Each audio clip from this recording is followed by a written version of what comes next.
അശാസ്ത്രീയ മാലിന്യ സംസ്കരണം പറശ്ശിനിക്കടവിലെ KTDC ഫോക്ലാൻഡിന് 10,000 രൂപ പിഴ ചുമത്തി തദ്ദേശ സ്വയംഭരണ വകുപ്പിന്റെ ജില്ലാ എൻഫോഴ്സ്മെന്റ് സ്ക്വാഡ് ഇൻസിനേറ്ററിനകത്ത് പ്ലാസ്റ്റിക് ഉൾപ്പെടെയുള്ള മാലിന്യങ്ങൾ കൂട്ടിയിട്ട് കത്തിച്ചു വരുന്നതായി കണ്ടെത്തി. ചിക്കൻ വേസ്റ്റ് ഉൾപ്പെടെയുള്ളവയാണ് പ്ലാസ്റ്റിക് കവറുകളിലാക്കി ഇൻസിനേറ്ററിൽ തള്ളിയത്. ബിയർ പാർലറിന് സമീപത്തു നിന്നും മലിനജലം പൈപ്പ് വഴി തുറസായി ഒഴുക്കിവിടുന്നതായും കണ്ടെത്തിയിട്ടുണ്ട്. ജില്ലാ എൻഫോഴ്സ്മെന്റ് സ്ക്വാഡ് കല്യാശ്ശേരി ഗ്രാമപഞ്ചായത്ത് പരിധിയിൽ നടത്തിയ പരിശോധനയിലാണ് അശാസ്ത്രീയ മാലിന്യ സംസ്കരണത്തിന് ധർമ്മശാലയിൽ പ്രവർത്തിച്ചുവരുന്ന KTDC ഫോക്ലാൻഡ് പറശ്ശിനിക്കടവിന് 10,000 രൂപ പിഴ ചുമത്തിയത്. സ്ഥാപനത്തിന്റെ ഇൻസിനേറ്ററിൽ പ്ലാസ്റ്റിക് ഉൾപ്പെടെയുള്ള മാലിന്യങ്ങൾ കൂട്ടിയിട്ട് കത്തിച്ചു വരുന്നതായി കണ്ടെത്തിയിട്ടുണ്ട്. ചിക്കൻ വേസ്റ്റ് ഉൾപ്പെടെയാണ് പ്ലാസ്റ്റിക് കവറുകളിലാക്കി ഇൻസിനേറ്ററിൽ തള്ളിയത്. സ്ഥാപനത്തിന്റെ പുറകുവശത്ത് വലിയ തോതിൽ പ്ലാസ്റ്റിക് മാലിന്യങ്ങൾ, മദ്യക്കുപ്പികൾ, ടിഷ്യൂ പേപ്പറുകൾ, കാർട്ടൺ ബോക്സുകൾ, പ്ലാസ്റ്റിക് കുപ്പികൾ, തുണികൾ ഉൾപ്പെടെയുള്ള മാലിന്യങ്ങൾ കാലങ്ങളായി തള്ളിവരുന്നതായും കണ്ടെത്തിയിട്ടുണ്ട്.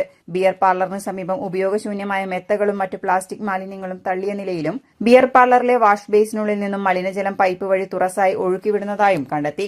കേരള പഞ്ചായത്ത് രാജ് ആക്ട് പ്രകാരം 10,000 രൂപ പിഴ ചുമത്തുകയും തുടർ നടപടികൾ സ്വീകരിക്കാൻ കല്യാശ്ശേരി ഗ്രാമപഞ്ചായത്ത് സെക്രട്ടറിക്ക് നിർദ്ദേശം നൽകുകയും ചെയ്തു. പരിശോധനയിൽ ജില്ലാ enforcement squad leader Ashraf PP, squad അംഗം Alan Baby, Dibin CK, Kalliasseri grama panchayat health inspector Shaji PP തുടങ്ങിയവർ പങ്കെടുത്തു. City news, Kannur.